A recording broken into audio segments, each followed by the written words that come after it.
দেখ মুম্বাই গিয়ে সব ঠিক হয়ে যাবে। এই আশা আর তোর ভরসাতেই তো আমি এই সিদ্ধান্তটা নিয়েছি, জানি না কি হবে। এছাড়া আর কোনো রাস্তাই তো রাখেনি আমাদের মেয়ে। তুমি তো একেবারে মাথায় তুলে রেখেছিলে ওকে, দেখলে তার ফলটা কি হলো? কিভাবে পালিয়ে গেল দেখলে গ্রাম থেকে কোন একটা ছেলের সাথে। না মা, এরকম বলো না। দামিনী দিদি এরকম করতে পারে না। চুপ কর, খুব বুঝেছিস তাই না? একদম দামিনীর হয়ে কথা বলবি না, বুঝলি? যা ভিতরে যা, গিয়ে জিনিসপত্র নিয়ে আয়। বৌদি, বাচ্চাদের উপর রাগ করে কি হবে? আমি আপনার কষ্টটা বুঝতে পারছি। আমিও গত 2 মাস ধরে একই দুঃখের মধ্যে আছি। আমি তো কিছুই বুঝে উঠতে পারছি না কোথা থেকে যে কি সব হয়ে গেল।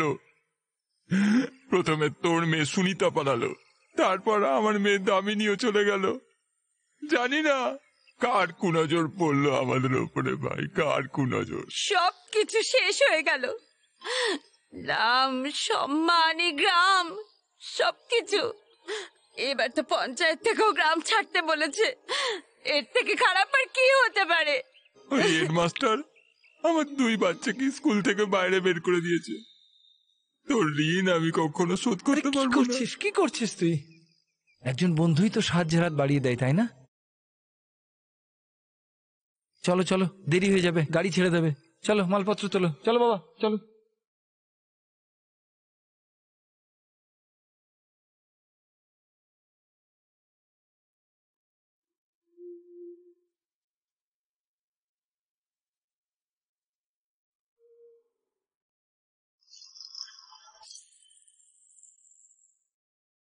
ও দাদা, কোথায় যাবেন?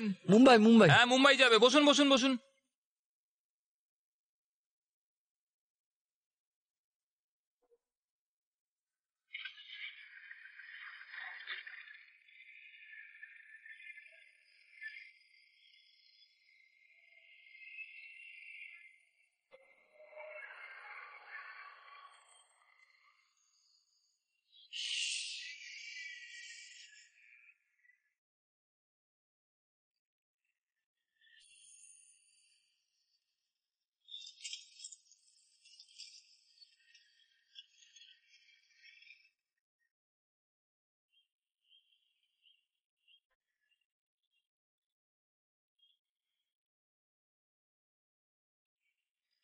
কি হয়েছে?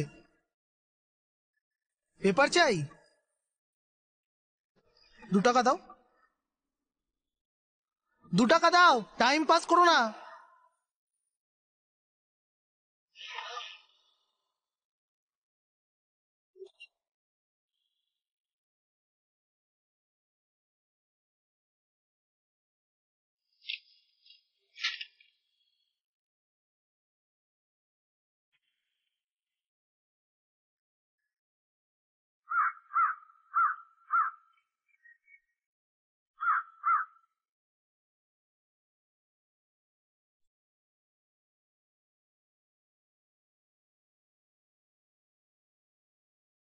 মা, দরজা খোলো।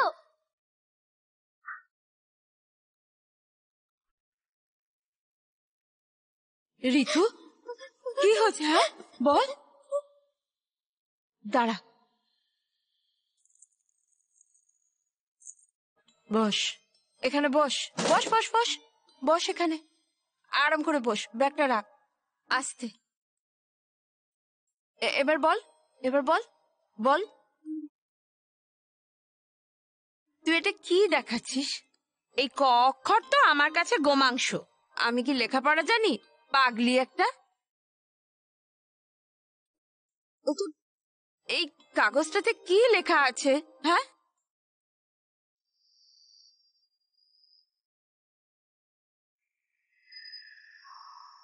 এটা তো সুনিতা। সুনিতা, কি লেখা আছে সুনিতার ব্যাপারে? মা, সুনিতা দিদির লাশ সিআইডি খুঁজে পেয়েছে, কিন্তু ওরা ঠিক জানে না যে এই লাশটা কার। হে ভগবান, সুনিতা মারা গেছে? হ্যাঁ মা, সুনিতা দিদি মরে গেছে। ভগবান, দামিনীর ব্যাপারে কি কিছু লেখা আছে? দেখ তো। না মা, দামিনী দিদির ব্যাপারে কিচ্ছু লেখা নেই। আমার দামিনী। ঋতু, তুই একবার যা, বাবাকে ডেকে আনতো, যা তাড়াতাড়ি যা যা।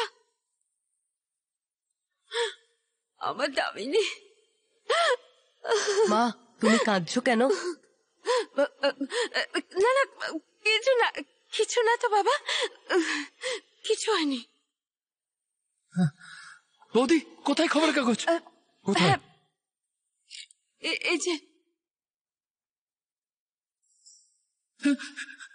সুনিতা, হরিশ, আমার সুনিতার ছবি।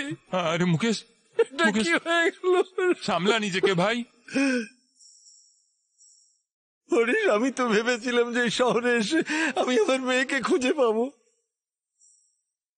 কিন্তু এটা কি হয়ে গেল? দাদা, আপনি নিজেকে একটু সামলান। বাবা, এতে লেখা আছে যে এই লাশটাকে চিনতে পারবে সে যেন সিআইডির সাথে যোগাযোগ করে। হ্যাঁ হ্যাঁ হ্যাঁ মুকেশ, আমাদের সিআইডির কাছে যাওয়া উচিত। ওনাদের কাছে গেলেই আমরা সত্যিটা জানতে পারবো, বুঝলি?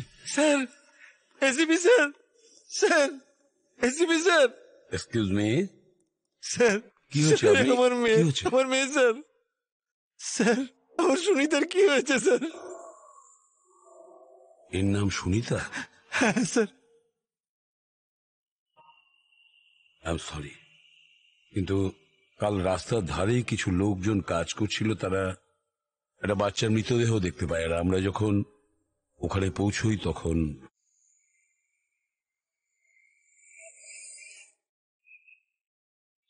এই দেখুন স্যার, লাশকে সবার আগে কে দেখেছে?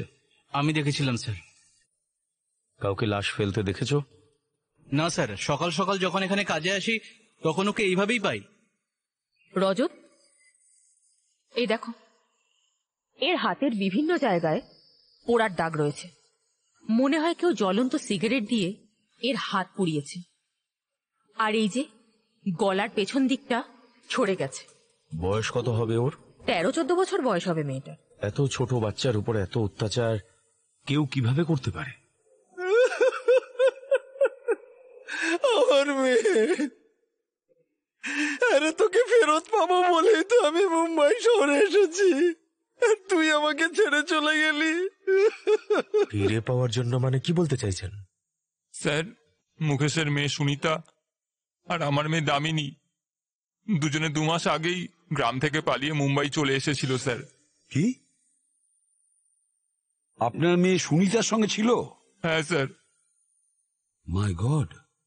কিন্তু চিন্তা করবেন না, হতে পারে ও কারোর সঙ্গে মুম্বাই এসেছিল, এমন কেউ ডেকেছিল যাদের ও খুব ভালো করে চিনতো। ও ইউনো, হতে পারে স্যার, একটা ছেলে আমাদের গ্রামে এসে তো ছিল স্যার, আর আমাদের মেয়ের ওর সঙ্গে সারাদিন খেলতো স্যার। দেখেছেন, হতে পারে ওরা দুজন ওর সাথেই এসেছিল মুম্বাইতে। এই ছেলেটা আপনাদের গ্রামেরই তো? না স্যার, ও আমাদের প্রতিবেশীদের কাছে আত্মীয় হয়ে এসেছিল। তার আগে আমরা কখনো আমাদের গ্রামে ওকে দেখিনি। স্যার, হতে পারে ওই ছেলেটাই সুনিতাকে। নিশ্চয়ই হতে পারে। যত তাড়াতাড়ি সম্ভব ছেলেটাকে খুঁজে বের করতে হবে। যদি এই ছেলেটাকে খুঁজে পাই, ধরে নাও দামিনীকেও পাওয়া যাবে। বিনীত, এদের গ্রামে যাও আর খুব ভালো একজন আত্মীয় সেজে ওর সম্পর্কে জিজ্ঞাসাবাদ করো।